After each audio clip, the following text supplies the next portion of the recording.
teman-teman, kembali lagi pada episode ini.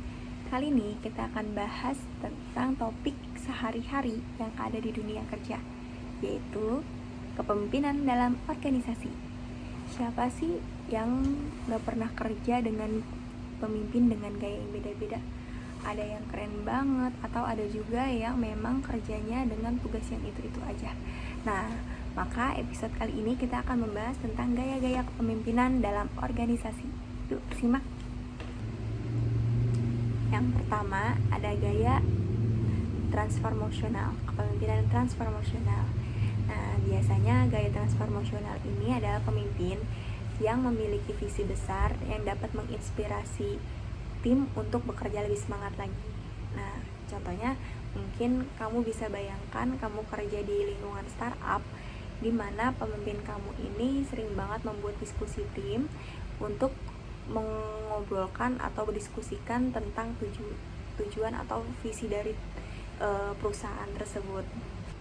Beda halnya dengan pemimpin gaya transaksional. Nah, yang kedua ini ada gaya transaksional. Nah, biasanya pemimpin ini lebih cenderung mengutamakan itu target dan hasil. Nah, contohnya kamu kerja di corporate di mana kamu akan dikejar dengan deadline atau target-target yang memiliki batasan waktu yang ketat. Oke, selanjutnya kita akan bahas apa sih pengaruh dari gaya kepemimpinan dengan kinerja karyawan. Apakah berpengaruh? Gaya kepemimpinan ini jelas banget berpengaruh kepada kinerja karyawan ya. Apalagi gaya kepemimpinan transformasional. Dimana contohnya mungkin ya, kita bisa bayangkan kita memiliki pimpinan yang memiliki gaya transformasional yang membuat kita ngerasa berinspirasi. Nggak hanya menginspirasi sih, mungkin juga lebih membuat kita terus ingin berkembang gitu ya. Karena dari gaya transformasional juga merasa membuat kita tuh ngerasa lebih penting di dalam tim tersebut ya, dibanding dengan gaya transaksional. Sebaliknya nih, kalau kita punya pemimpin dengan gaya transaksional, nah biasanya pemimpin model seperti ini itu akan lebih fokus kepada pencapaian target ya. Nah, biasanya kita akan lebih fokus terhadap kerjaan dan juga tidak merasa terinspirasi juga. Nah, gaya seperti ini itu apalagi kalau misalkan tidak dibumbui dengan penghargaan emosional, ini tidak akan merasa untuk mencapai tujuan jangka panjang sih sebagai karyawan ya. Oke, setelah penjelasan dua tersebut, jadi gimana nih kepemimpinan yang efektif di masa perubahan sekarang ini? Apalagi di era yang serba cepat seperti sekarang, banyak banget organisasi yang harus menghadapi perubahan, bisa jadi perubahan teknologi, perubahan pasar, atau bahkan perubahan internet. Di sini kita butuh pemimpin yang gak cuma bisa bertahan, tapi juga bisa melewati tim yang melewati masa-masa perubahan itu dengan baik. Apalagi pemimpin yang efektif di masa perubahan adalah mereka yang bisa memberikan visi yang jelas dan mendukung timnya untuk beradaptasi.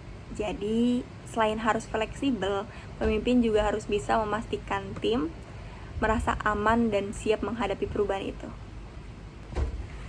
Apalagi kasus di beberapa waktu silam atau beberapa waktu tahun lalu, di mana di masa pandemi banyak banget perusahaan yang harus berubah total dari kerja di kantor menjadi sistem remote. Pemimpin yang baik di masa perubahan adalah mereka yang gak cuma menginstruksikan perubahan, tapi juga bisa memberikan dukungan psikologis kepada tim supaya mereka gak merasa tertekan dengan situasi baru. Nah, pemimpin transformasional ini sangat dibutuhkan dan sangat cocok banget nih pada masa pandemi di tahun 2020-an ya. Tapi tentu saja pemimpin ini juga harus memastikan juga apakah perubahan ini berjalan sesuai dengan rencana. Disinilah kenapa gaya pemimpin transaksional ini bisa melengkapi dengan adanya transaksional di sini kan lebih terstruktur. Jadi itu ya teman-teman, sedikit ngobrolin soal gaya-gaya pemimpin dan pengaruhnya terhadap motivasi dan kinerja tim, dan bagaimana pemimpin yang efektif ini bisa membantu organisasi dengan menghadapi masa perubahan. Intinya setiap gaya pemimpin ini harus punya kelebihan dan kekurangan sendiri, dan pemimpin juga baik itu biasanya bisa menyesuaikan gaya mereka ya dengan kebutuhan tim dan juga situasi yang ada. Jadi semoga obrolan kali ini bisa memberi insight yang baru buat kalian ya. Jangan lupa terus belajar dan berkembang jadi pemimpin yang baik, itu buat diri sendiri atau bahkan buat tim kalian. Dan sampai jumpa di episode berikutnya. Terima kasih telah mendengarkan. Dadah.